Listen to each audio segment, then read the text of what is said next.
Welcome to the Wild Ones podcast, the show where we chat about bike stuff. My name is Ned Boulting and I'm here this week with Jimmy and producer Emily. Hello, you two.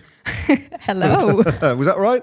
That was amazing. Okay. That was probably the most professional this podcast has away. ever sounded and maybe will ever sound. I have to be honest, I do feel incredibly, I don't know what the right word for it is. Intimidated, perhaps? Intimidated, do you think? I'm just like in my head now, I'm just thinking about everything I say. It has to sound professional because I'm in a room with an actual professional with a billion years of experience. God, a billion years maybe, but I don't know about experience. Yeah. So we said this last week, but Ned is by far the most high-profile guest that we've had on this show. This man is a legendary cycling broadcaster, and for many of us here in the UK, he is the voice of the Tour de France. Couple of 100 metres to go. Ackerman into front.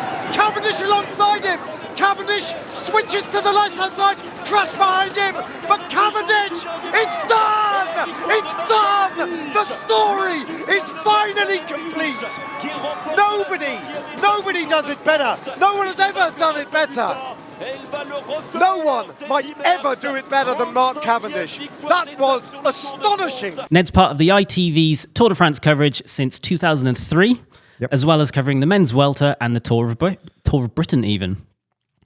You're a pretty big deal in cycling. Most people will recognise your voice. Do you get recognised when you're out and about much? It's a bit context-based. I cycle. I live in London, and I got rid of my car the best part of a decade ago, and I won't use public transport unless I absolutely have to. So that means I get everywhere within the M25 on my bike. And so because the cycling world is a cycling world, quite often I'll have an arbitrary conversation at a red light with someone who wants to talk about Thomas de Ghent. So that happens a lot, and obviously at bike races, which is a bit of a magnet for people who are like-minded, obviously. So but there's a great warmth about it. I think that because, especially in this country, because cycling.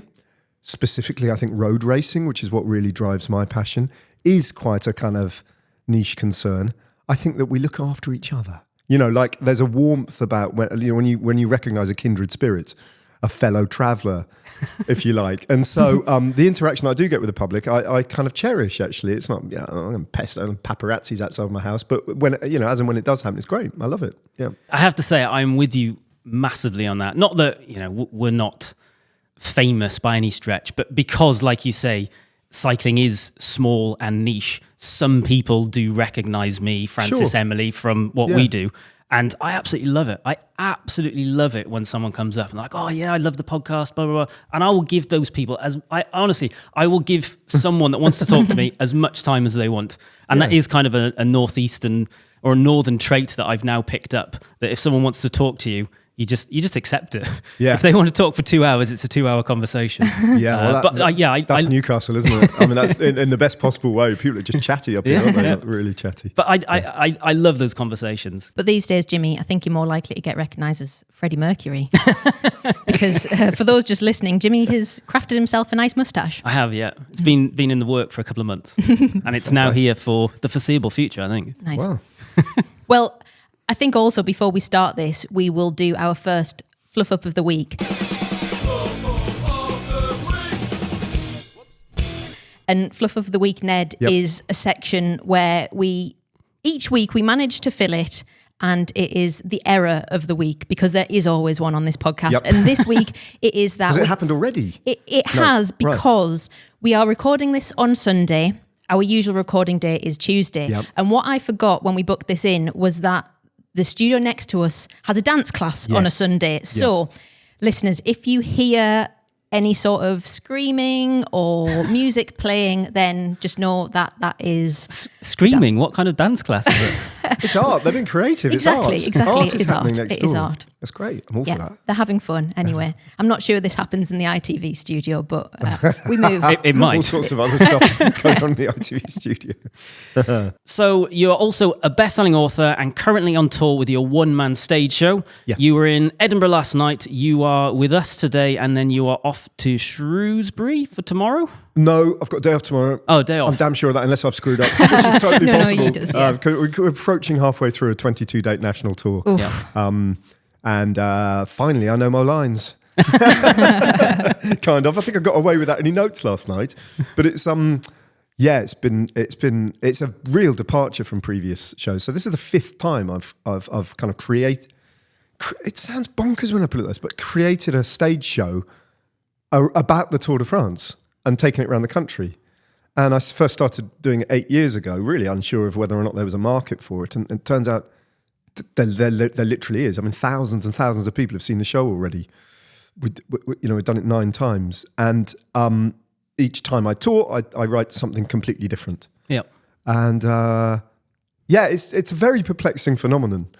But and particularly perplexing for the theatres that I go to, because these are big theatres on the whole. Played in the West End and the Lowry Theatre in Salford, and last night I was at Queen's Hall in Edinburgh. And the theatre staff who are used to kind of like proper theatre coming in, they just open their doors, and for one night, all these weird people traipse in, like me included, and they go and they can't get their heads around it. Quite apart from the fact that at the interval, the queue for the men's toilets is like 7 times longer than the queue for the women's toilets, which never happens normally in theatres. So they think that's hilariously funny because there is a slight skew towards a male audience in the in the audience. But yeah, it's a weird thing. So we're going to talk a bit more about that later on. Yeah. But first of all, we always start off with some news. What have you got for us, Emily? Yeah, well, it was actually as I was sat preparing this show that the news broke that ITV's free Tour de France coverage is ending after next year. So Eurosport has become the exclusive UK broadcaster of the men's and women's races, which means we probably won't get to watch the Tour for free here anymore. And if you're listening in the States, I know you're probably thinking, well, yeah, welcome to the club. But it caused a real shock here because it's been free in one sense or another since like 1984, I think it is. So firstly, Ned, when did you find out about this news? Same time everybody else did. Really? Yeah. That's incredible. Yeah. Yeah, it was something of a surprise. Yeah. I mean, on the one hand, it was a surprise and obviously an unwelcome one. On the other hand, as soon as I thought about it for a microsecond, I went, yeah, I've kind of seen that coming. So that I think it was a very sudden end and I wasn't expecting it, but I think the tendency has been heading in that direction for some time. Why do you think that? I've been aware of how I first started, as you alluded to in the beginning, I first started working for ITV's Tour de France coverage in 2003. And you're right to say there's been a free-to-air offering for over 40 years, or best part of 40 years now. And in 2003, we had a certain audience. I watched that build quite rapidly, actually, from the Armstrong years through the chaos of the post-Armstrong years into the Cavendish years, and then seamlessly almost into the Wiggins summer of 2012 and beyond through Chris Froome, etc. So the tendency was up big time and it kind of like topped out in that year. Subsequent to that, it's been tailing off, year on year. Not steeply, but there's been a decline, a kind of noticeable decline, to the point where the audience that we currently have for the Tour de France is very, very big. It's bigger than it was in 2003, for sure, but it's not as big as it was in 2012. Right. And concurrent with that, the auctioning off of the broadcast rights has become fierce. So with Eurosport taking it very seriously and seeking out exclusivity for their own products, which I totally understand from a business perspective, they've been driving the price up. Price has been rising faster and the audience has been declining. So at some point you're going to reach, for a commercial organisation like ITV, you're going to reach a tipping point, and that's come now. It's sad, isn't it? That's the economics of it. It makes sense. It makes sense, but it doesn't make it any less sad, I guess. What do you think this will do in terms of the impact it'll have on the sport? I think we'll have to wait and see. But all right, I've got a skin in the game for sure. But I think this is a fairly dispassionate, neutral position. It's hard to spin it as a positive. I think it's hard to look at what is going to happen and say that's going to have a net positive effect on the sport. Because there is a massive discrepancy between the size of the audience that a sport like cycling gets behind a paywall for a subscription channel and a free-to-air offering. I mean, it's not even comparable at times. You know, at the very height of the Wiggins years, for want of a better word, or the Wiggins year, you know, you were talking 7 figures. Millions of people were watching, multiple millions when it went on ITV1. You know, normally subscription services, you're talking tens of thousands.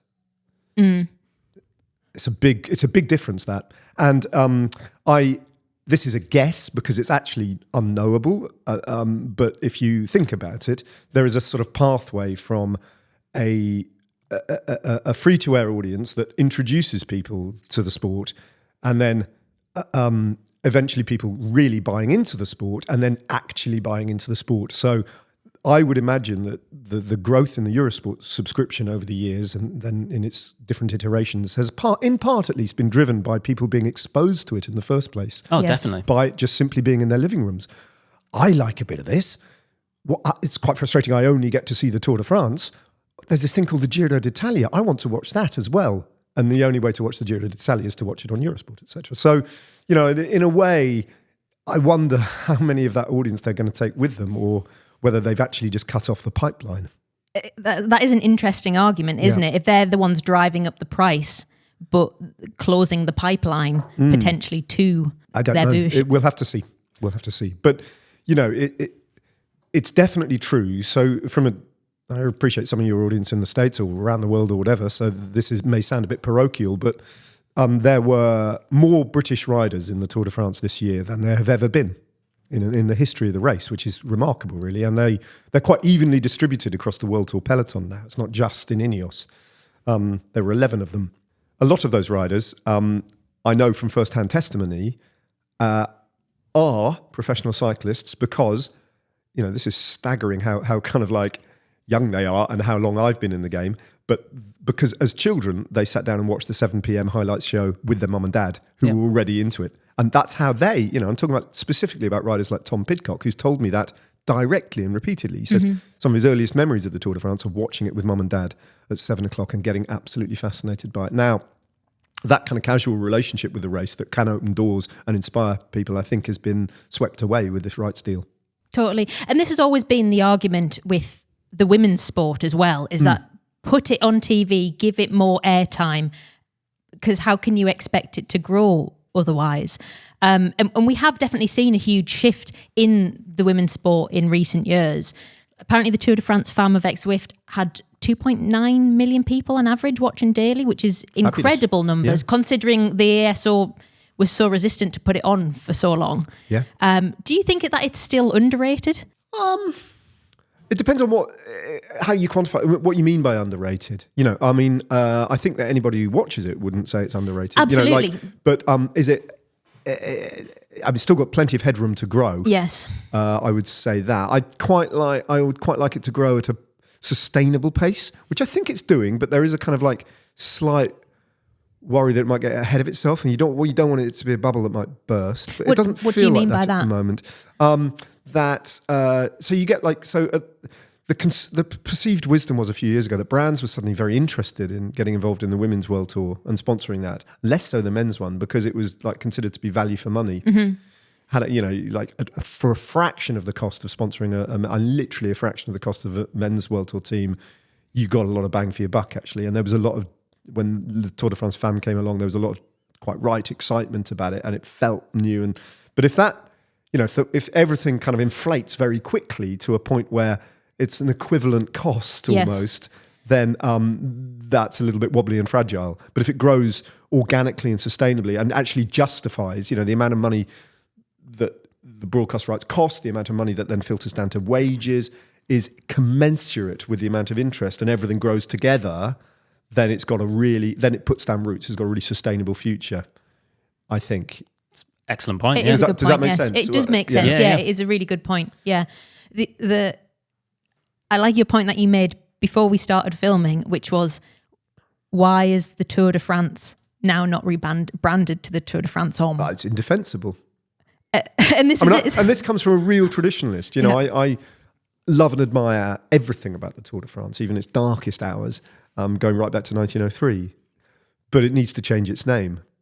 And there is no justifiable reason why it shouldn't be instantly rebranded Tour de France Hommes. Reason for that is if you watch the Olympics, you don't have the 100 metres final and the 100 metres final for women. Yes. You just don't have that. You have the men's 100 metres final and the women's 100 metres final.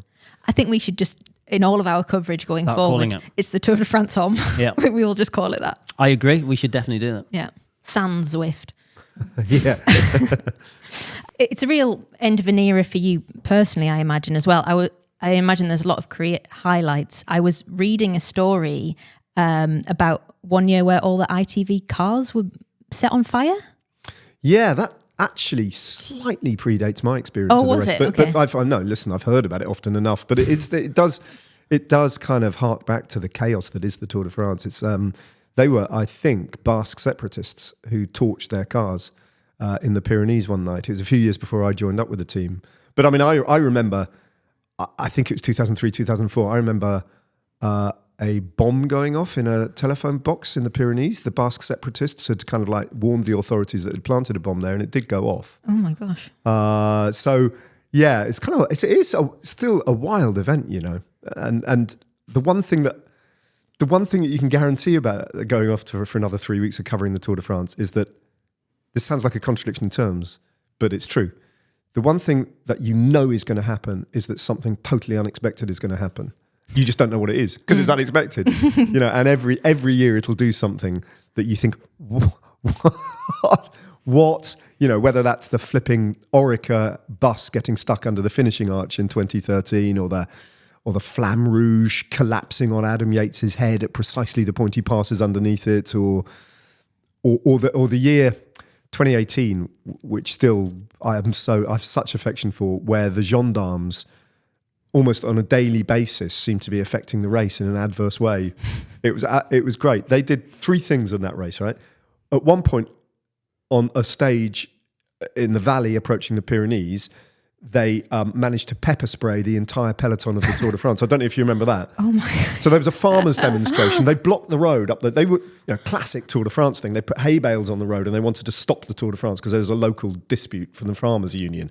The gendarmes were onto them in a flash, cleared them. There were only about 6 of these demonstrators, cleared them to the side of the road, cleared the road in order for the peloton to pass. The peloton came through and the gendarmes, just to make sure that these demonstrators weren't going to jump into the middle of the road, got their pepper spray out and tried to spray the demonstrators in their face like that. But they sprayed it into a kind of headwind and the pepper spray cloud blew back into their faces, like disabling all the gendarmes immediately, and then basically distributed itself over the entire peloton of the Tour de France. And the entire race came to a standstill while everybody had to get out bottled water and just kind of wash it out of their eyes. And there were 2 other instances. I won't go into detail, but I mean, it's just amazing how chaotic that bike race is. You can't make it up, can you? You literally can't make it up. Pepper spraying it, that's absolutely brilliant. I don't feel so bad about us having fluff up of the week anymore. No. You obviously have a lot of affection for the race. In an ideal world, is that where you want to continue in some capacity? Yeah, I mean, I would like to. It's been what is it now? Sunday. It's only been sort of 5 days or whatever. No, my maths is very good. It's just been a week since I found out that next year will be my last contracted appointment to commentate on the Tour de France for television. But we'll see where the future goes. I don't feel. I'm certainly not ready to leave the Tour de France behind me. Absolutely not. And the strange thing is, which people find quite surprising, but when I explain it, it's quite logical, is I have never watched the Tour de France. I've never watched it on the telly. What do you mean by that? Well, what I mean by that is I only came to it in 2003 from a position of complete ignorance. So before 2003, I'd never watched it on the TV. And all I've ever done is work on it now. So I've never had the experience of just sitting at home and consuming it like everyone else does, watching it on the telly. I've always been there. It's either not been on my radar and completely ignored it, or I've been there. So I've never watched it on the TV. And I'm not ready to just watch it on the TV yet, I don't think. So I've got a scenario where you can watch it on the TV and talk about it. So we are on the look for an expert for our Tour de France show. And essentially what we do is we watch it and then we talk about it afterwards. There you go, yeah. So 2026, we'll have a chat after the show and right. we'll get the deal done and then you can come back to Newcastle. 1 month a year.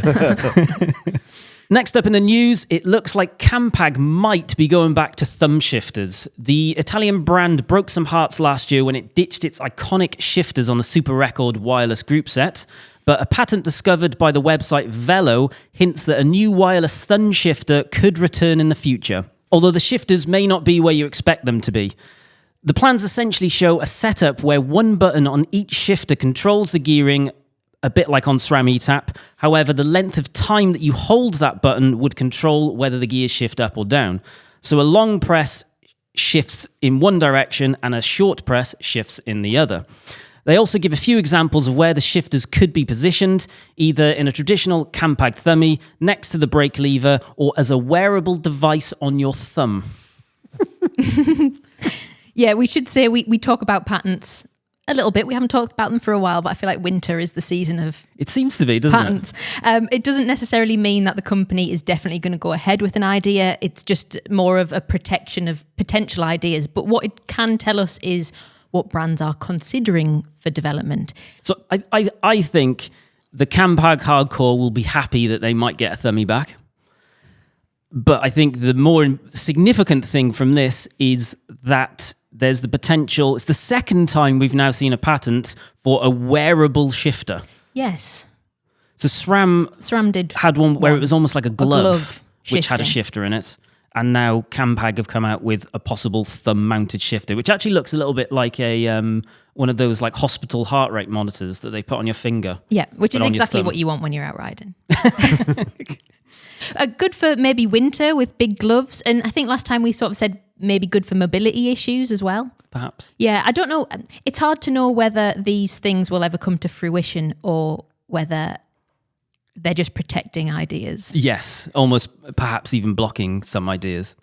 What are your thoughts? You think that they should go back to thumb shifters? So we recently reviewed one of the new Campag group sets. And it's the first time we've used the Campag wireless stuff and the first time I've even used Campag in many years. And the shifting is unpleasant and they're like super close together. So I think a lot of people that have used the new Campag wireless stuff will be happy they are considering something else. I know that quite a few people hate the Campag thummies, but I've always liked them. So I think it would be quite good for them to get back something that was just so iconic with Campag, having their little thumb shifter. But I'm not sure I'm down with a thumb-mounted shifter just yet. Maybe in the future when I don't know, maybe the next thing will be glasses, where if you look to the right or something, it like shifts one way. Blink twice if you're in trouble. Yes, yeah. I was thinking blink twice if you're going to shift, maybe not in trouble. Ned, when we practiced, well, not practice, when we told you this section was going to come up before we started recording, you said, I'm not sure how much I can offer to that, but I'm gonna. Hence my silence. I've just been listening in awe. It's the longest conversation I've ever listened to about gears without sort of nodding off. Fascinating, yeah. Well, we force this on people it's every science week. fiction stuff, isn't it? It really is. What bike do you ride? What's your setup of my choice? bike is black. Yep. It's got a dent. It's got a dent in the frame from where I had it on the roof years and years and years ago, and I drove it in Birkenhead into a one of those height restrictors exiting an NCP car park. We have a technique for that. Yeah. Bikes on the roof, bikes on the roof. You have to say that. You have sing to it. repeat. You just sing it. You sing it. Bikes you on the repeat roof, it bikes all on the of the roof, time bikes on when the your roof, bike is on bikes the on roof. the That works if you're actually both in the car and you've got company. If you're just fair saying it enough. to yourself, then No, you're just a mad person. Yeah, Oh no, I do that regularly. Yeah. But that actually came off the back of one of our friends, Chris Hall, doing something very similar to one of Francis's bikes. Yeah. I think it's even in that room over there, Smashed. and it's in not a very rideable state. Smashed. Yeah. No, I've got a black bike. Yeah. I think the frame cost about 120 quid. It's a Tifosi aluminium frame. Okay. And it's about 15 years old, dented. It's been recently resprayed. The bike itself is it's quite an interesting story. I think if I probably put it on Gumtree, I might get 80 quid for it. I came back from covering the 2003 Tour de France. And again, as I alluded to, I knew nothing about cycling before that, and it was a completely new world to me, but I'd kind of instantly fallen in love with it. And the first thing I did when I came back was I went and bought a bike. And I hadn't had a bike in my life for sort of 10, 15 years because, why would you? Like, bikes are for children. And that all changed. And I went and bought this beautiful aluminium secondhand racing bike from a shop in southeast London, and I paid a couple of £100 for it. And bit by bit, it's fallen apart. The frame got a splinter in, and that was that, and kind of like, shattered. And so bit by bit, all the wheels have been replaced. I even had I know that I had a Campag. I had those thumb shifters that you've just been talking about, really old ones though, from the 80s. Nice. Bit by bit, that fell apart and had to be replaced.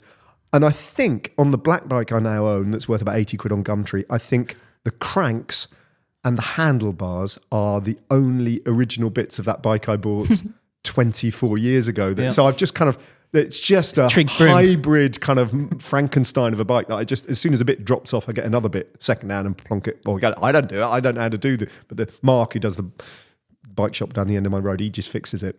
And I use it all day. I use it all the time, for riding around. But I have a number of other bikes. I've got a lovely old vintage Holdsworth bike from the 1980s that was given to me, that the last time I rode it at full tilt in the dark into a moat. And ended up breaking my arm and having 3 plates and 13 screws fitted in my arm. That's another story altogether. And I haven't touched it since. And then I've got a collection, literally a collection of Chapter 3 Bromptons, because my friend and commentating colleague David Miller owns the Chapter 3 brand, and he has a collaboration with Brompton, very, very successful collaboration with Brompton, these high-end Bromptons. And every year on the Tour de France, most years anyway, we get given their latest edition, me and David, to ride up and down the mountains of the Tour de France on, because that's what we do, before we go and commentate. Brilliant. So I've got a lot of them as well, yeah. Awesome. I think you also might have just settled a debate for us, because a couple of weeks ago, we had someone who is very into vintage bikes and goes to, like the Eroica events where it's a celebration of the vintage. And he turns up on an 80s steel bike, and there's some discussion over whether that's actually vintage or not, because you can get more vintage. But you said it was vintage, so I think it's vintage also. 80s is vintage. I think the 80s is vintage. It was an awfully long time ago. That's what I said. Yeah. So we sometimes do a section on the podcast called The Big Question. Yep. We are, the question as part of the big question is, what have 2 decades at the heart of cycling taught you? Which is obviously a very big question. We're going to break it up into lots of mini questions. Questionlets. So that there's the big question answered by lots of little questions. Like this. Question. I can't even say it 3 times fast. It's convoluted. So like the big question is the GC, and the little questions are just the stages within the big question. Yes, exactly. Fantastic. Yes. It's like, this is what makes a professional. Okay, I will start. So we actually have something in common, Ned. Yeah. We both started our reporting careers in football and have ended up in cycling. Yeah. So why did you make the switch? I was told to. No, I mean, that's not quite true. I mean, it's partially true. So I was a football reporter at ITV. So I was the guy who stands in the tunnel and interviews Alex Ferguson and Arsene Wenger. That's the era I was kind of operating in, and Rafa Benitez at Liverpool, and all that sort of thing. Falling out big time with Alan Pardew, who went on to become the Newcastle United manager and all that. Anyway, I was that guy. And then ITV kind of acquired the rights to the Tour de France because Channel 4 had relinquished them because they weren't interested anymore. ITV kind of got them for free and didn't really have enough boots on the ground, any reporters to go and sort of cover it. So they just kind of pointed randomly at one of their football reporters. They only had 2, but they pointed randomly at me and said, why don't you go off and cover the Tour de France? And that was in 2003. And that's kind of, that's how I got into it. And I kind of like, for about, another 12, 13 years after that, my football kind of work and my cycling work coexisted. But year on year, the balance would shift. I do less and less football and more cycling as I branched out beyond just the Tour de France to cover a bunch of other stuff. I'm completely freelance, so I can do what I like now. And I just started doing more and more cycling. And it just, the more I fell in love with cycling, the less regard I had for football, let's put it that way. And the harder I found it as an environment to care about. Filling airways for hours and hours is an incredibly difficult skill. Listeners often ask us why we don't do this show live. And the truth is, because that I think 90% of the time it would just be an absolute shit show. To be honest, it's hard. It's a lot harder than people think. Just to talk is surprisingly hard. Yeah. Is that something that you had to develop? Have you always had the gift of the gab? Do people underestimate it? Yeah, people do often say, how do you fill the hours? And on the face of it, it does seem like quite a difficult thing to do. But if it's your task, if it's your allotted job to commentate on the Tour de France, the one thing that you do that I discovered is you don't watch the Tour de France in the same way that you watch cycling sitting on the couch. You watch it, you approach the whole task in a completely different way. You watch it in this ultra high definition, which throws up the detail. So there is never nothing to talk about, actually, because my God, there's 178 riders there doing their thing, doing all with different motivations and different stories, constantly in motion in that peloton, which acts as an organism, and even when there's less going on in the peloton to talk about, then zoom out a little bit and look at the landscape they're passing through, think about where you are in the world and develop it beyond that. So there's never nothing to talk about. And when I say you watch it in a different way, to kind of put a little bit of flesh on the bones of that is, if you close your eyes and imagine a very standard shot that you'll see in racing coverage, it's called Moto 2. So there's a breakaway up the road. Moto 1 goes with the breakaway. That's the camera that films their backsides, basically, as they kind of rotate around. Moto 2 is 30 meters in front of the peloton who are controlling the breakaway, yeah. And it's that occasionally slightly wobbly shot of Tim de Klerk riding on the front of the tractor, for a quick step. And he's going to be on the front for 80 kilometers, isn't he? If not more. That's the Moto 2 shot. Now, if I was just sitting at home watching that Moto 2 shot, I probably would just look at Tim de Klerk, because he's the center of the frame, and he's the most obvious, is what your eye is drawn to. If you're commentating, you kind of don't look at Tim de Klerk, because he's just a given. He's going to sit on the front. You understand his role. What you're looking at is, a bit further back, why have they just moved up from nowhere at the back of the peloton? Why are they just riding on the coattails of Jumbo-Visma now? What are they doing? And how come that Astana, what's that conversation there between that Astana rider and that guy from Orica Green Edge? What's that all about? So you're looking for all these interrelational things that are going on with the peloton that are going to then play out later on in the race. Like I say, there's never nothing going on. There's always stuff going on in this peloton. Presumably you have all of the feeds. So can you see everything, or do you only get just what's actually being shown live? No, you can. So you can access that. It costs an awful lot of money for the broadcaster to access that. Really? Yeah, French television do offer it as a service, but they charge the broadcasters a fortune.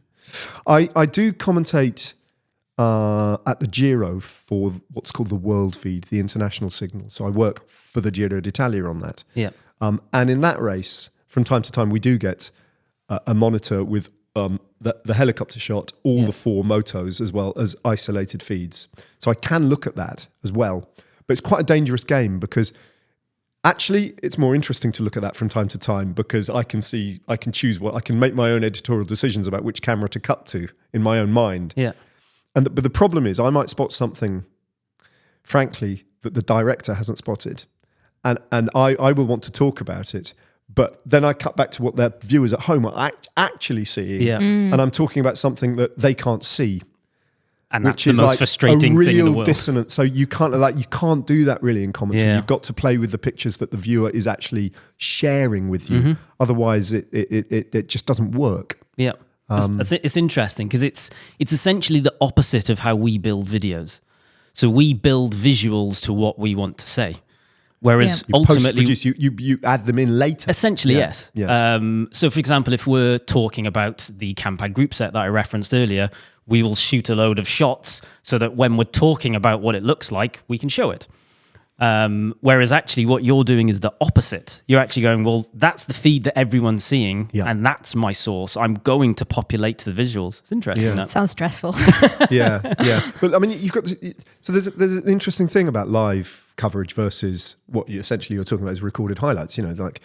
So there was a debate that I think has kind of died down a little bit now. I think it's kind of less of a live issue, but a few years ago, people were very excited about onboard footage from from within the peloton, those little mini cameras, and people were saying, why don't we see more of that? Well, actually, the reason you don't see more of that is it doesn't really show you very much. Yeah. Like, imagine cutting to that camera in the middle of a bunch sprint. Sorry, can I please see what's happening? There is great value in those cameras, but it tends to come like afterwards. Yeah. Show the race in as clear a possible way to the finish line, and then go, actually, let's look back at that moment that Peter Sagan attacked, because we just happens to have caught it on this camera, and it's kind of a great analysis tool for later. Yeah. Equally, there's another really interesting facet of the way that a bunch sprint is filmed and shown on television, which people often ask me about. They say, why don't they use, talking about, broadcasters and directors, the helicopter shot for a bunch sprint? Yeah. Because it's much clearer, as to who wins. What they tend to do is a very foreshortened shot from a long way off, where you're looking at the front of the bunch coming towards you as a mass. And it's quite difficult to judge the distances, the depth. Yeah. Exactly that. Now, the reason that shot is the shot that we should never change and is the best shot for a live sprint is because it's full of drama. You can see everybody like that. You can see right behind. You can see if there's a crash 50 places behind. You can see that as well, and you can see this cavalry charge coming towards you, and it looks incredibly close. And that kind of carries the viewer with you. Yeah. That is the drama of the bunch sprint. And then someone will raise their arms over the line, and then that's it. And hopefully, as a commentator, you've called that right. The rider correctly over the line, and then you can see the helicopter shot, and it is often as a replay, and it's often a constant surprise when a bunch sprint that looks phenomenally close, and then you see the helicopter shot and you realise he's won or she's won by 2 bike lengths. But don't take the drama of that away, because a bunch sprint is a very exciting thing, and the best way of actually bringing that drama across to the viewer is that head-on shot. I'd never actually really considered that. Actually, what makes all of that good is being able to see all of those shots at some point. Yeah. And then you actually then piece it together afterwards, and that's where you kind of... They all do something different, don't yes, they? Absolutely. Absolutely. Yeah. But you couldn't even have all of them on screen at any one point, because you'd still want to watch them individually. Yeah. You've got to trust the directors. Yep. The best TV directors, and I know a lot of them, they're some of them are British, most of them are Belgian, actually. The Belgians kind of like, they're just steeped in it, aren't they? Some of the best TV directors... For a long time, the guy who was directing the Tour de France recently has been Belgian. They know what they're doing. They're not... People sitting at home tend to think they know better how to televise bike racing. Believe me, they don't really. They leave it with the experts. So the first Tour de France that you covered was 2003, which was the Lance Armstrong era. Yeah. Earlier this year, he talked about the difference in attitudes of the modern era of men's pros compared to his era. So I gather, yeah. How do you think that the modern era compares to when you first started? Well, I think there's been a paradigm shift in its propriety, in how clean it is. I'm not going to sit here for a moment and suggest it's clean, because it's a human activity, and wherever humans are involved, the corners are going to be cut. We're a bunch of prodigious cheats, really, aren't we? whether we're racing bikes, or whether we're politicians or lawyers or accountants or whatever, people cut corners. So that's one thing I should say. I'm not going to tell you it's clean. But what's changed since Armstrong is that those riders who do dope in the modern peloton are the outliers, and they are the risk takers who are fundamentally undermining the business model. Because sponsors now, a doping positive for the sponsors who are involved in the sport now would be toxic. Yes. Deeply toxic. Going back to Armstrong's era, you can flip that on its head. There were clean riders in the Armstrong era, right? A guy I know very well is a really good case in point, British rider Roger Hammond of that era. Now, Roger, I firmly do believe was a completely clean rider. I trust him implicitly. Roger was a very strong rider, should have had a much more lucrative and long and successful career on the road than he did. But his path was blocked by the fact that he was riding clean in an EPO-fueled era. And not only that, but Roger will tell you stories about sitting on a team bus, going to the start of a race, watching his teammates prepare, in the worst sense of the word, for the race. And he himself was being put under enormous pressure to dope, to get with the program, because he was considered to be the unprofessional one who was risking everybody's livelihood by racing clean, not getting the results that the team need, not getting the results that the sponsor needed. Therefore, everybody's job is jeopardized and the financial model is broken. Unless you get with the program, you're not performing to the best of your ability. The whole thing falls apart. So those two generations are night and day, aren't they? There's a completely different economic model involved there that has had a very positive effect on the sport and how clean it is. You're so right, and you make a good point. Like, having done our Tour de France podcast in the summer, ultimately there's been a lot of media speculation in the last couple of years about the dominance of people like Pogačar and Vingegaard. And last year it was Vingegaard's TT performance, which then, like in the Netflix documentary, there was talk of doping speculation. This year, Pogačar's times up climbs have been under scrutiny by the media. But you make such a good point. Like, it seems like it would be crazy. There's so much spotlight on them. And I don't know whether it's just a consequence of the fallout of the Armstrong era, or is it just sensationalism? People want to talk about doping. No, I think it's a reasonable point, actually. Okay. I do, and I think it's a reasonable question to ask. The history of cycling is sufficiently dirty for it to be a reasonable question to ask, and I think it's going to arise whether or not we like it. And as soon as a dominant team or a dominant rider emerges from time to time, it's a legitimate question to ask. And the margins of victory for Pogačar this year across all terrains have been eye-watering, frankly. Added to that, and I will say this very clearly, absolutely no reason to suspect Tadej Pogačar, and I'm not suggesting that Tadej Pogačar, there's any wrongdoing in what he's doing. Just make that very clear. But what is indisputably the case is that there are one or two people associated with UAE Team Emirates who, in the backroom staff, who have got, to put it very mildly, a checkered past. Yeah, there are some associations in that team which are uncomfortable when you think about clean sport. I'll put it that way. I think some of the problem with it is, as you said, there is a very long history of cycling being dirty one way or another. You only need to look back into the early days where they were literally just using amphetamines and just normal, what is now recreational drugs as stimulants. Yeah. That was part of the foundations of it, but that arguably before they really knew that they were unhealthy and not necessarily good for you. But it kind of feels like if you map the technology in cycling and just in general, I think some of the reason that some people are still massive skeptics are technology is now so advanced that people don't even have an idea about what the cheating could be, but they just feel like there could be something. Like the Lance Armstrong days, it was literally blood doping. They were actually just putting blood in their bodies to make themselves better. Whereas now it feels like there's some kind of magic chemical or a concoction of chemicals that just make someone better, but they go, well, what could it be? How could they do it? Yeah, I mean, these rumours are gaining ground, aren't they? But as far as I'm concerned, and I've got my ear pretty close to the ground, not a shred of evidence as yet has been uncovered. Yeah. I think it's a tricky one, isn't it? It's an uncomfortable conversation to have, but I think it's legitimate, and I'm not going to kind of like decry people who...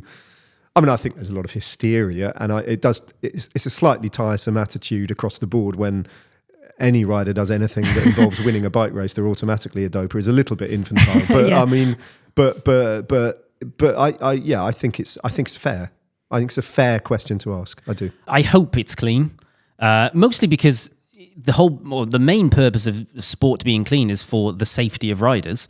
But I just really like where pro cycling is at the minute. I find it really exciting. Yeah. And I think people like riders like Pogačar, he's at a level that, yes, he wins lots, but I just find it very exciting to watch. Yeah, I mean, if we're looking for reassurance, if we're looking for reasons to kind of like celebrate Pogačar in an unalloyed way, in a kind of just enjoy it sort of a way, then it is worth noting that across all sports, you will occasionally from time to time get absolute outliers. Lionel Messi is an incomparable footballer. You know, and that I remember when in the aftermath of the London Olympics, after Usain Bolt's absolutely inevitable gold medal in the London Olympics, my friend, the late Richard Moore, the cycling journalist, wrote a fabulous book called The Bolt Supremacy, which involved him going over to Jamaica and finding out why Jamaican sprinters were quite as good and why Usain Bolt was was so head and shoulders different from, Pogacar-esque, if you like, in his absolute game-changing brilliance. And Richard, coming from the world of cycling, was pretty convinced going into writing that book that he would discover a doping network, and that would explain it. But actually, if you read the book, and I really urge you to do it, he went to Jamaica and found all sorts of other reasons why Jamaicans are brilliant, and Usain Bolt was a complete outlier. So that was kind of if you want reassurance, from time to time, figures will emerge who are just simply freaks. And the cleaner era, and David Miller, who did dope, and then reinvented himself, did come back and won bike races clean. So he's kind of quite a good person to talk to and hear from him on this sort of subject. He'll say a cleaner era allows freaks to be freaks. Yeah. It doesn't, it has unlevels the playing field. Doping levels the playing field. Interesting. It's a very interesting way of looking at it. It's quite an interesting way of looking at it, actually, isn't it? And Pogacar is a freak. He's mentally, he's kind of like different. He's just different gravy, isn't he? He's just kind of like what?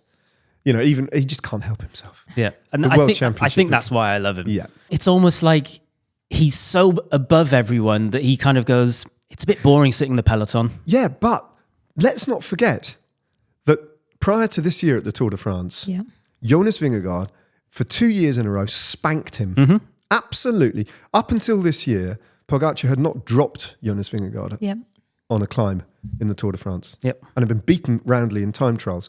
Jonas Vingegaard nearly died in April. I mean, he shouldn't have even been at the start line at the Tour de France. And yet he finished in second place to Pogacar. Now, if those two absolute specimens come to the start line of next year's Tour de France, both of them in form without having to overcome injury, as they have done in the last 2 years, we're in for an absolute showdown. But Pogacar knows that I don't think he has fair and square beaten Vingegaard yet, because Vingegaard was half the rider that he should have been. I think it has worked out really well for Pogacar because he needed a confidence boost, and he has definitely got it this year. Yeah, he's got it. So next year, it is. Well, I think we are in for a hell of a treat at the Tour de France next year, assuming everyone gets there fit and fresh and ready to race. Yeah, I think let's just hope that happens and take it from there. Yeah. I've heard you talking before about having the feeling of imposter syndrome when it comes to cycling commentary, and maybe feeling like an outsider among peers because you moved over from football having not watched the race before. Has that subsided now after 21 years, or is that 23 years? 23 years even, of course. 23 tours, 21 years. Largely. I think I might have got there after a quarter of a century. When I kind of stopped and thought, hang on, there've been like 121 tours and I've been there for 23 of them. That's like over a fifth of the entire history of the Tour de France. I suddenly realised I probably can move on from the imposter syndrome thing, but it did take me a long time. And I think part of the reason for that is because I do have a great deal of respect for the institutions of road racing, for the language, for the grammar, for the complexities, for the code of it, for the culture of it. And if you don't grow up with that, it's quite a mountain to climb to actually get over into the valley and actually enjoy being part of that community. So I took it with a great deal of respect, and maybe too much respect at the time. I didn't want to upset people. Basically, I didn't want people to feel, what's this babbling fool talking about? They don't, what do they know about it? And it's a very alien activity. A lot of people grow up with ball sports, so watching a ball sport kind of makes sense. Whereas all of a sudden you've got a big group of people riding bikes, and it's like, what's going on?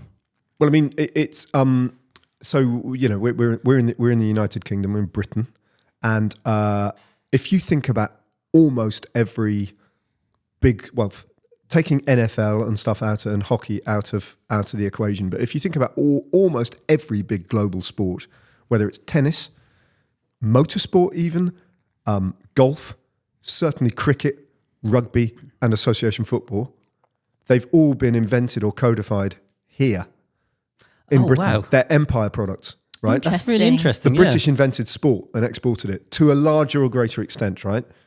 Not road racing. Not road racing, right? Yeah. This is not a British endeavour. In fact, quite the opposite.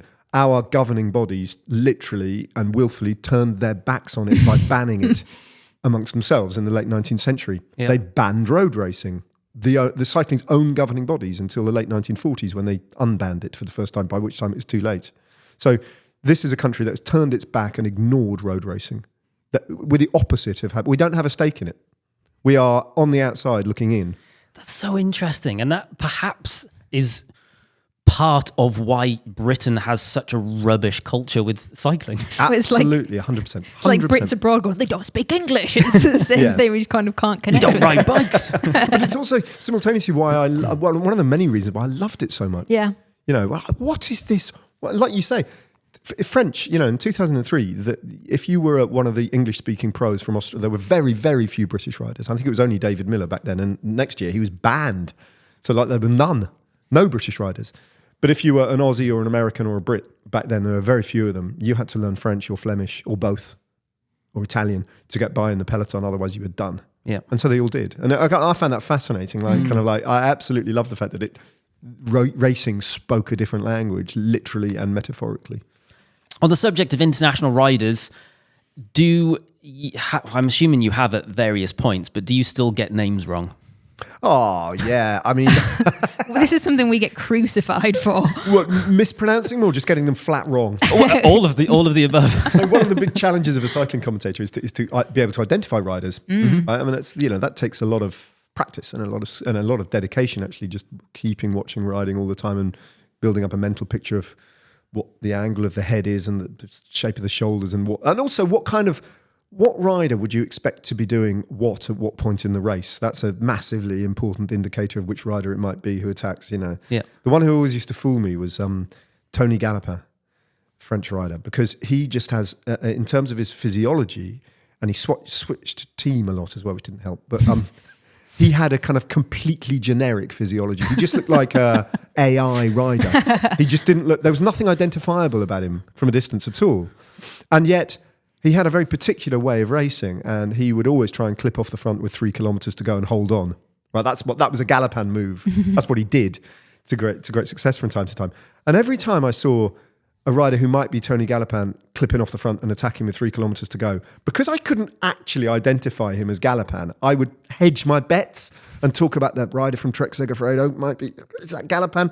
Because I couldn't actually pin it down, and then it would always end up being Tony Gallopin, but I hadn't had the courage of my convictions to say that's Tony Gallopin. But in terms of pronouncing the names, yeah, that's a constant battle. And it's also quite an interesting and also quite boring debate about to what extent should you, as an English language commentator, articulate the name in the manner in which the owner of the name might speak it. Yep. You know, that's a kind of movable feast, and everybody has to curate their own way of doing that. I tell you what, add an accent into that as well, Ned, and it becomes even harder. What, your Geordie accent? Yeah. Yeah. Well, you're very well suited, I think, to Italian riders' names, aren't they? Like Alessandro Putaghi. That sounds like Harry Enfield and Chum's skit. Yeah. So you've been in the game for a while. Yeah. You must have some famous contacts in your phone. Yeah. Who's the most famous person that you have got? In the world of cycling. Well, anything. Anything. Yeah, well, we'll probably basically, it's an opportunity just to do some name dropping, which is always fun. Everyone wants to know, don't they? I mean, they're mostly the kind of like people. The people. Who would it be? I mean, if I stick to the world of sport, then it's probably. And it took me a while to get it. Is Mark Cavendish. I remember when it was that I first asked him for his mobile number. We were flying together from Birmingham to Brest in a little propeller aeroplane both of us heading to the start of the 2008 Tour de France. A long time ago already, isn't it? Blimey. And 2008 was a massive year for Cav because it was the year he started winning. I think it was stage 4 that he won to Châteauroux. That was the first of his 35 wins. And I was kind of like chewing his ear off on the plane, really, just kind of like yappering onto him. He didn't know me very well. And he was a very young man. And I kind of said, look, by the way, Mark, I'm the ITV reporter. I am literally going to be interviewing you at the start line and at the finish line every single day for the next 21 days. That's a lot of interviews. Apologise in advance, but there's going to be a lot of kind of like liaising with you. So can you, if you give me your mobile number, I can kind of like, just stay in touch. And I was so used to riders, being very free and open with their mobile numbers. And I'd already built up a bank of kind of mobile number. He was the first rider who told me to F off. Really? Yeah, he just went, no way, I'm not giving you my mobile number. Who are you? Like that. And I went, oh, you're different. You're interesting. Like that. And then, of course, he started winning 5 every single year for the next few years. And I remember where I was when finally, after more than a decade, he gave me his mobile number. I was getting ready to commentate, and literally 10 years later, on the Dubai tour in February, which is a sprint fest, right? And I was kind of preparing my notes for stage 1, thinking, Cavendish will probably win this. Oh, he's got a chance of winning this. If he does, I wanted to be sure of getting the number, like that is career win number 100 and whatever it was, like 38 or something like that. But there's always been a bit of a kind of like discrepancy about how many wins he counts as a win. So like there's a little variation, like is that a win or not? And so I thought, well, I don't want to get it wrong. And the best way of like finding out what the truth is to hear it from Cavendish. So although I didn't have his mobile number, because he wouldn't give it to me, we did follow each other on Twitter. Yeah. So I sent him a DM on Twitter and I said, Mark, I'm just preparing the note, how many do you think you've won? Like that. And he must have been bored sitting in his hotel room in Dubai because he got straight back to me. And he goes, do you know what? I don't really know. It's like a bit like, I don't know, but call it 139 or whatever it was he said. And I went, thanks, Mark. Left it at that. And then he just pinged back and saying, by the way, mate, if you ever need me, this is my mobile. Oh. And it had taken me like 10 or 11 years to earn his trust. And then it took me, it was 15 years until I actually put that mobile number to any use, right? And that came about in 2023, last year at the Tour de France, when, I don't know if you remember that stage to Bordeaux, in the end of the first week, where he damn nearly won and he very nearly broke the Merckx record. He finished second on the stage, right? He very nearly won that day. Before that stage started, I was at the finish line in Bordeaux, where he'd already won in 2010, years before, 13 years before, he'd already won in Bordeaux. And I was just walking up and down the final kilometres, just getting an eye for it, or just doing a bit of reconnaissance. It's about 10 o'clock in the morning. And I noticed that there was a little dip under a motorway bridge just outside the final kilometre, outside the Flamme Rouge. And I thought, that's interesting. And I don't know what possessed me quite, but I sent Mark a WhatsApp video with a little bit of a kind of like amateur reconnaissance and analysis, like saying, Mark, you might want to see this. And I'm pointing things out and going, there's dips down here, it kicks up a little bit like that. Little WhatsApp video. And I just kind of pinged it off. And then I got a kind of blue tick. So he's read it and looked at it and all that sort of thing. And he's sitting in the Astana team bus at the start, hundreds of kilometres away. And then I noticed that there's some cobbles around about 500 metres to go. And I went, that's interesting as well. So I sent him a little picture of the cobbles as well. And I went, final message, there's these cobbles here. And at that point, the penny must have dropped with Cav. And he sent me a message straight back saying, and I apologise for the swear, but I'm quoting Mark Cavendish here. He says, F me, it must be the same finish as 2010 then. And I went, yeah? Like that, yeah, it is. And he goes, oh, I didn't know that. I thought we were finishing on the other side of the river. And he went, fucking hell. And he went, don't tell anyone. Like that. And I'm now telling everyone, of course, but that's just like how ill-prepared Astana were that year. Wow. He actually thought the finish line was somewhere else, completely in Bordeaux.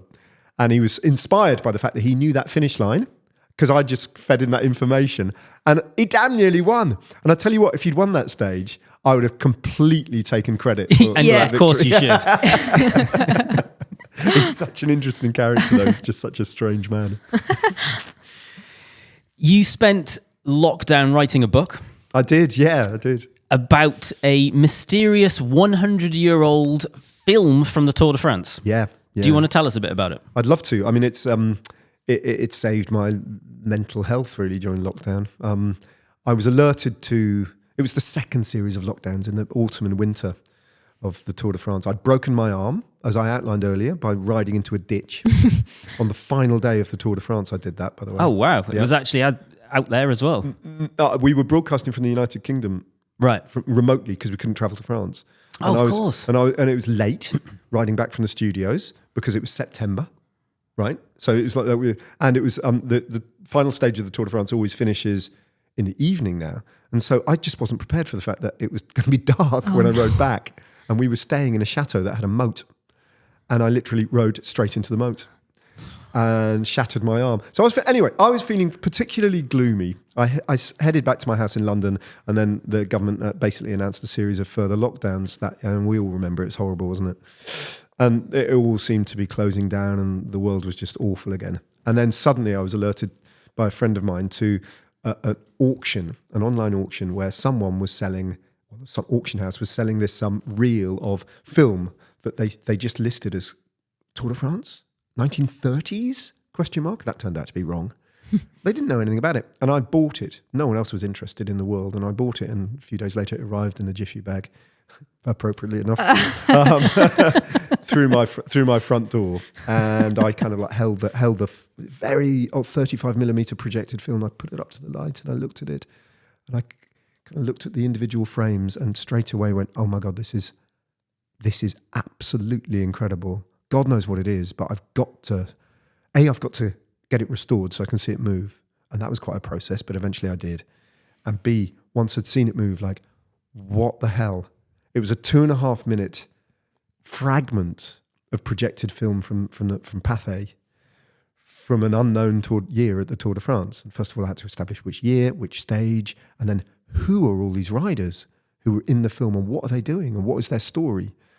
And the more I kind of like explored it, and I had lockdown to do it as well, the more I explored it, the more astonished I was by, even though it's only 2.5 minutes long, the richness of the characters in the film, their own biographies. Some of the greatest riders in those early years of the Tour de France are on film, coincidentally. They're absolutely crystal clear in my film. And the founder of the Tour de France himself is actually in the film. Wow. Henri Desgranges. Oh, amazing. And to the best of my knowledge, and I've checked this with Pathé, it's the only existing film in the world of Henri Desgranges. And you know, because you understand the Tour de France, what a towering cultural icon Desgranges is in French national life. Yeah. He's a big deal. And so to have this suddenly, this literally roll through my front door in a jiffy bag set me off on a heck of a voyage. So it's that story that I have written about in a book called 1923, and it's that story that I'm putting on stage at the moment. That's what I was telling to the audience last night in Edinburgh and all that sort of thing. But I've made a play out of it. So it's kind of like, it's not just a talk, it's a theatrical experience, and it's a lot of fun as well, because I kind of weave into it stories about the contemporary Tour de France and my observations about what's going on in the modern peloton, and kind of bounce between these two generations separated by a century. Sounds amazing. It's good fun. Because the clip is, we found it on YouTube, didn't we? And it's, I don't know why, but there's just something magical about it, isn't there? Yeah. I can't quite work out why, but you just watch it and it's just exciting. There's something amazing about it. Well, it's familiar but different, isn't it? Yeah. But there's enough familiarity for you to go, yeah. I mean, not actually, weirdly, not much has changed. I was thinking, you were talking about your Campagnolo, yeah, wireless thumb shifting tech, wearable thumb, I was thinking simultaneously two things. One is, how would the riders of the 1923 Tour de France be, if they could be sitting in this room listening to you, they'd just be going, what shifters? You know what I mean? And then, because they had two gears back then, right? Uphill and not uphill. Was it a flip-flop gear? Was it where you flipped the wheel? Yeah, you had to take the rear wheel. You had to come to a halt, take the rear wheel out, flip it around, put it back in, tighten it up, and off you go. And obviously on they were climbing the Col de Peyresourde, the Aubisque, the Isoire, deciding when to do that, when to go from not uphill to uphill gear was quite a key decision. And that key, you're kind of stuck with it. So in fact, in 1923, the entire race is won and lost by a rider doing a bad gear change. They need to bring something like that back, don't they? Yeah. It would be great to see. Yeah, it's amazing. So there's a lot of so much has changed. It's mind-boggling. But on the other hand, the basic geometry of a bike and the principles of a bike are pretty much unchanged. You know, so that it's that familiarity and that's like dissonance between an alien world and actually. I know I can identify with that. You can see one of the riders waving the camera away because it's kicking up dust in their faces, you know. And you still see that at the Tour de France, don't you? Get the moto out of the way like that. And one of the bits I thought instantly, and it's right at the beginning of the clip as well, that made me think of it hasn't changed at all, is when they roll out. It's very casual. Yeah, the neutralised rollout. Yeah, they're all just kind of like... yeah, oh, well, it's like a procession, isn't it? Kind of going like, hey, we're about to start the race. And it's exactly that now. It's fantastic. Yeah. And I remember, it's such a strange sport in that regard, isn't it? Because I remember in 2014, when the Tour de France came to Great Britain, I remember the start of stage 3 was in Cambridge. And we were live on the big channel on ITV1 just before the neutralised rollout. And I had just wandered in with a live camera position, and we like right to the back of the bunch. And I'd grabbed Chris Froome, who was obviously the defending champion. He'd won it the previous year. And I was doing quite a long interview with Chris live on the air. And I noticed that like he was midway through listening to one of my questions, and he started to look a bit distracted. And he interrupted my question. And I said, he said, sorry, Ned. And I said, is everything all right? And he goes, it's just they've started.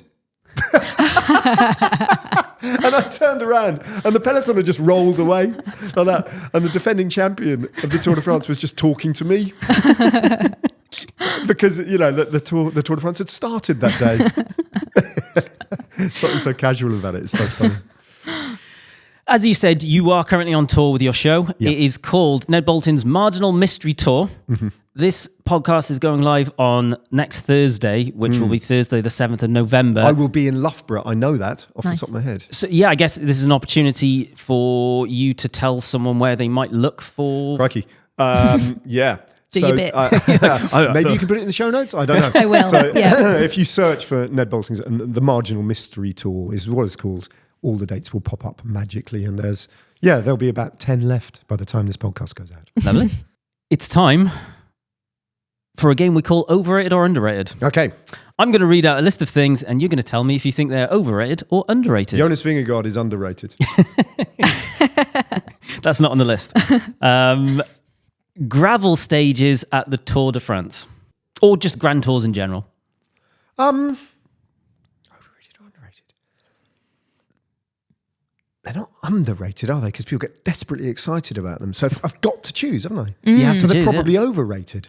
Oh, wow. The logic is correct. They are. I love them. Yeah. But they are very well rated, aren't they? Yeah. Riders hate them, don't they? I think they do. I think they do hate them. But I mean, the Tour de France got away with it big time this year. I mean, none of the big names lost any time in a kind of like unfortunate incident, and actually it proved to be an amazing spectacle, didn't it? It was great. There was that moment where there was a really strong breakaway, and then the GC kind of like group had started to break up a little bit because Pogacar was being a lunatic, and Pogacar and Evenepoel dragged Vingegaard, who was just shadowing them, right the way across to the breakaway with such ridiculous ease. Those three just went noodled off the front and just went vroom, showed themselves at the breakaway, and we were thinking, are they just going to carry on now or what? Are they going to ride this, you know? And these were proper riders in the break that day, and they were looking around just going, well, they've just made a mockery of us, haven't they? By how much superior they are. And then the three of them just dropped back again, and I thought that was amazing. Interestingly, going back to your footage that your book is based on. Gravel. Yeah. The Tour de France was a gravel race. But that's presumably because roads weren't really a thing. There was no tarmac. So it was probably all gravel. The first Tour de France in 1903, the first stage was from Paris to Lyon, 486 kilometres on gravel. How long would that take? Well, I mean, they used to start in the middle of the night. They used to start at 1 o'clock in the morning, 2 o'clock in the morning, ride until dawn came up. Avoid until the sun molds. came up, and then carry on. Yeah. One of the interesting things, it took me a while when I got that film delivered and started looking at it. I couldn't figure out why the first thing you see is they used to have all these checkpoints along the way. Riders would sign their name. And the first thing you see in this summary of the day's racing is the checkpoint at a place called Lorient, which is already 100 plus kilometers into the stage. I couldn't understand why they didn't show us the start of the stage. And then I went, oh yeah, because it was the middle of the flipping night. And the cameras in 1923 wouldn't have been able to cope with the darkness at all. So they had to wait until the sun came up to start filming it. What I find fascinating about it is you have lots of ultra endurance events which are popular now, whether it be in cycling or running or whatever sport. And essentially, a lot of the model of these events is the Tour de France when it started. Yeah. Because you have these super long running events or cycling events where it might be 500 kilometers and therefore people are doing night stints, or then you've got the multi-day ones as well. But ultimately, it's essentially various versions of the Tour de France at the beginning. It's fascinating. Shall we move on to the next one? Yes. We have King of the Mountains and sprint competitions at the Tour de France. Ooh. We can split these up if you think one's better rated. Well, let's do them in... Yeah, let's take that in... Yeah, I would say... Yeah, I've got opinions about this, actually. King of the Mountains, underrated. Points competition, overrated. And here's my justification for that, right? The King of the Mountains competition is a constant fascination for me, and I think it's I think they are tinkering with it and borderline ruining it by giving skewing it in favour of big summit finishes that are inevitably going to be taken by the general classification riders. Yep. Now, the economics behind that are quite simple. That the big supermarket chain that sponsors the King of the Mountains jersey, they want Tadej Pogacar to win that jersey. Because they want, for their own PR purposes, Tadej Pogacar standing on the top of the podium in the Champs-Élysées in the jersey. And with respect, they don't want Simon Geschke in that jersey with respect to Simon Geschke. That makes so much sense. That meant that Simon Geschke, who came damn near, very close to winning it a couple of years ago, ended up in floods of tears at the sheer unfairness of that competition, because it should be, in my opinion, a reward for continuing day after day attacking and picking your opportunity and strength and resilience and toughness.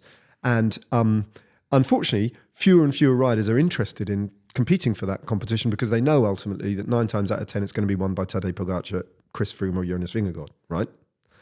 So I think that's a real shame. So I think that is an underrated competition. And this whole notion of, shouldn't it be for the best climber? It's the King of the Mountains after all, and the best climber is Tadej Pogacar or whatever. That's not the point. You're fundamentally misunderstanding the point of the King of the Mountains competition. It's a breakaway prize. That's what it is. Get your heads around that, and then we'll understand the beauty of it. One thing that was awesome about the stages this year, Jonas Abrahamsen was in it for a week and a half. Yeah, first week. Yeah. And as a fan watching that, I probably wouldn't know his name otherwise. Exactly that. It introduces you to a new rider, and it also gives you something interesting to talk about. And focus on when it's a boring day. And it animates the race in unexpected fashions. Especially the more teams and riders you've got invested in that competition, the more dynamic the race becomes, the less formulaic the breakaway becomes. Even that formation stage when the flag drops, very often you'll get kind of like that instant attack that sticks and there's 3 riders and it's done. Well, not if you've kind of thought more about giving more classifications, more classified mountains, and really kind of like giving an incentive.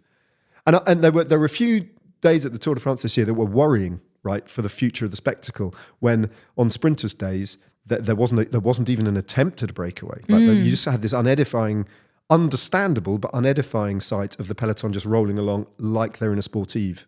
Boring days. That's not good for the. That doesn't. If that kind of tendency beds in and becomes, very much the grammar of the race, then that's troubling actually. So, but the organisers need to think about incentivizing the breakaway, and King of the Mountains competition does that.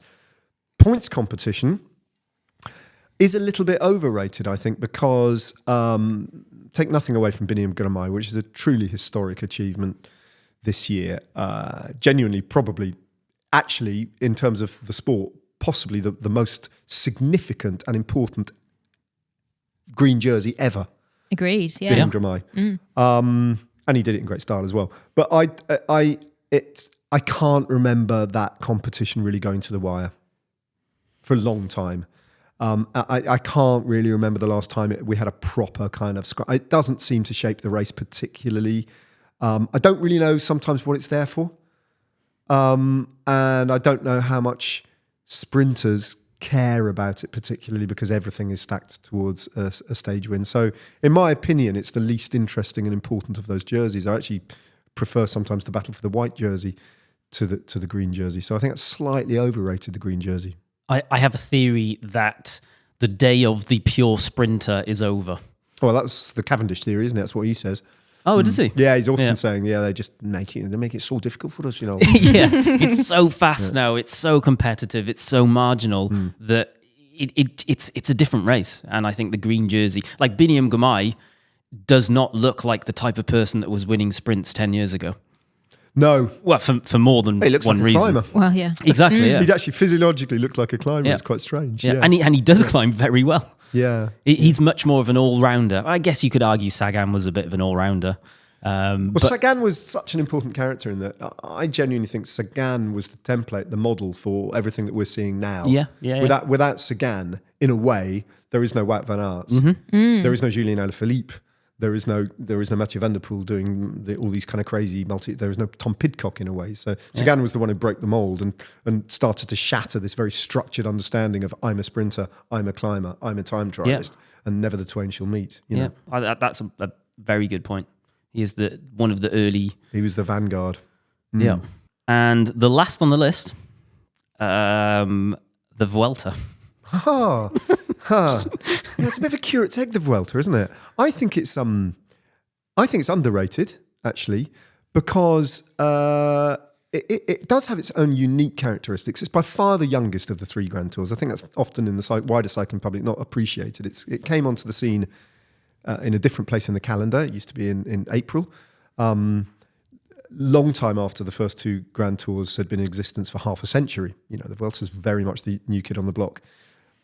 It has what's very interesting about it these days is there are very few riders, borderline no riders, who at the beginning of the GC riders who at the beginning of the season say, I'm targeting the Vuelta.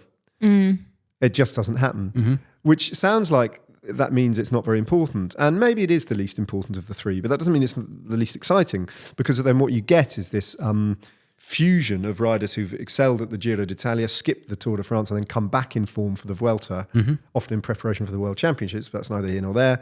And then you get the riders who are hanging on to the fag end of their form from the Tour de France. And you get the Giro, often the best of the Giro and the Tour de France peloton coming together at the Vuelta. And so I think it's a very unpredictable and quite exciting mix of GC riders. And it does produce down the years, I think, very unpredictable and interesting GC battles. Although having said that, Primož Roglič wins it every year. So I don't know how unpredictable it is really, but he goes about winning it in an unpredictable fashion sometimes. Yeah, I love the Vuelta. So underrated. Nice. Thank you very much. Well, remember, if you want to suggest anything for overrated or underrated, please send it to wildonespodcast@cademedia.co.uk and we might read yours out on a future episode. That's all for this week. It is. Thank you all for listening, and thank you to Ned. Thank you very much for the invitation. Been very good fun. And make sure you go and check out his show, or buy the book. Or both. Or both. Or both. He hasn't paid us to say that. Make sure you're following and or subscribing, and thank you once again. We'll see you next week. Thank you very much. Goodbye.